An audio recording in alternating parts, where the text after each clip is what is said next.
from concept to capital. All right? Can do that? All right. We're going to the new levels now. We're going to write. All right? We're going to do a new thing. It's called writing. All right. So you get the concept. And, you know, and I use my practical example of, you know, of proven. You know, we obviously got that aha moment like 4 or 5 years ago. And, you know, you say, boy, oh, you know, this is my escape. I can finally leave NCV.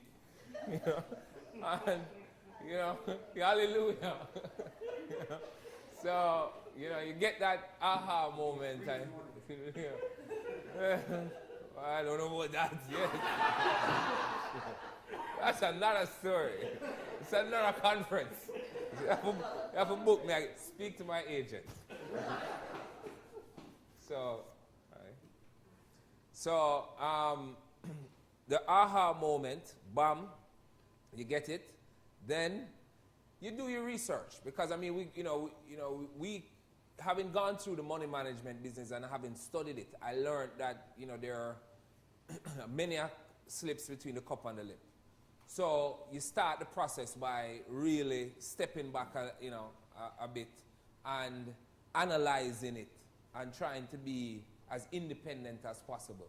So, yes, there's a catalyst, but then it has to be backed up by some solid research. So we go through and we say, boy, we want to form an investment company called Proven. Because as soon as you get the aha moment, you name it. You know, so, you know, you have a bad name, you know, and the name is going to be in lights all around the world. We're going to franchise it, you know. So name is no problem. Get the name fast. So we have but you know, you have to complement that with solid research, and you know that's the same thing Anthony had spoken about earlier. Is that you know in today's day and age, with the world being so uncertain and change so fast, you know, there is that need for you to spend a lot of time doing that research before you go and waste your money, right? That's just the frank reality of it. Now, after you have done your research, this is all your emotional baggage wrapped up into your concept, right? You still can remember we're trying to go from concept to capital. You still have all your emotional baggage, so you're like, yo, you know, we're going to be the greatest, and, you know, nobody good like us, and, you know, we're the best money managers on the planet, and so on. You're going to have to make that tough, difficult step of, what's your name, sir? Michael. Okay. Glad to see, Michael, that, you know, you wake up. Michael, I was worried there. I was sitting right across here. I was like, damn, how am I going to get Michael up? I'm like, all right, music, no, sing, stone him. So, Michael, that first difficult step, are you a business owner? Okay, great. Mackem? Okay, nice. I've seen it around. I think a Jamaica College man worked there. No.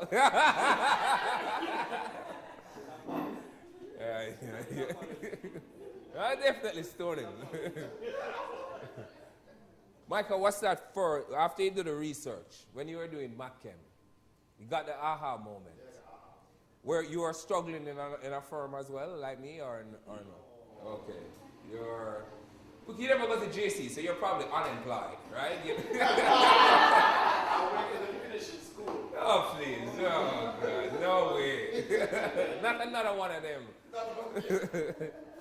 So, after you did your research and so on, what was the next step for you? Next step, I was doing my research. I got an aha moment. Where am I going to get funded to achieve my aha? Okay. All right. Not surprising. You never go JC, so God, we know the capital already. You understand me? Didn't I say that there were 10 steps? What number yet? You understand me? I mean, even if you went answered, your way. You have to put it together. You try to answer correctly. The lecturer asks you a question. You say, wait, well, that 2 can't reach capital already. That clearly is 10. Any other business owners? You are Brian's wife? That's my name. Right. That is your no. Yeah, man. So we met. What? So you're. I know you're a business owner, and I know you have a nice program on television. So what's your next step after you did the research? What was the next step? Oh, you were asking me for something. After research. After the aha, then you do the research.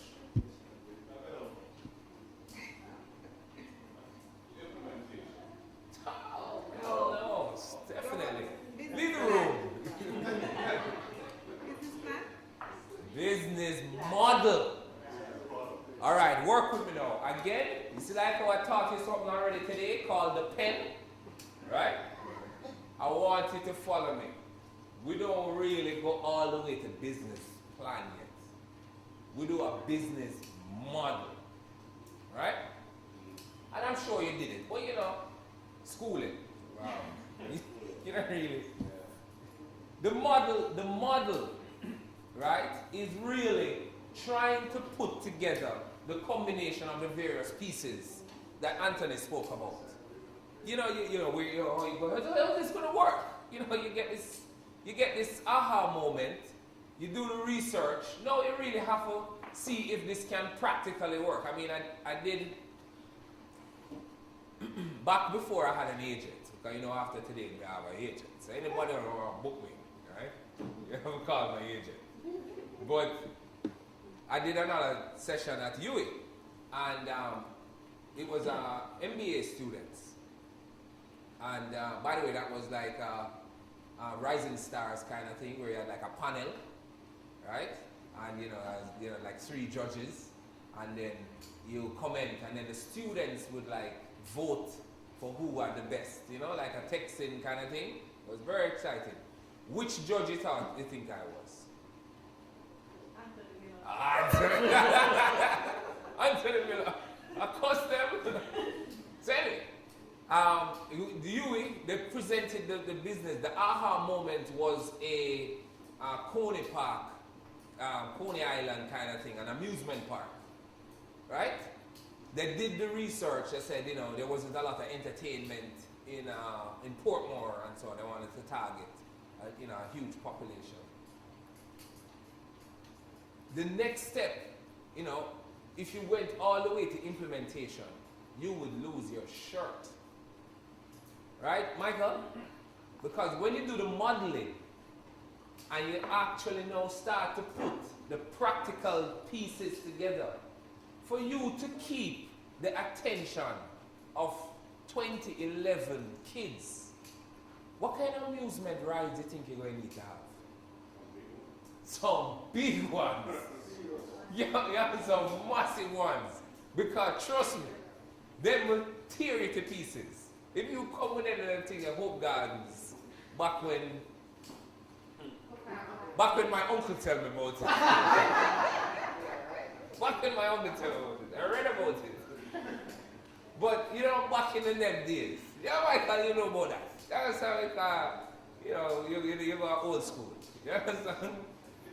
Well, so, there's some practicality to the model. The reality is that if you're doing a business in Jamaica, in a third world environment, in a environment that the per capita income is less than $1,000 per annum, you're going to need some business model that's practical. And I'm sure, Grace will tell you, they're not going to roll out, DiGiorno kind of packaging, because they need to keep the price within the market segment.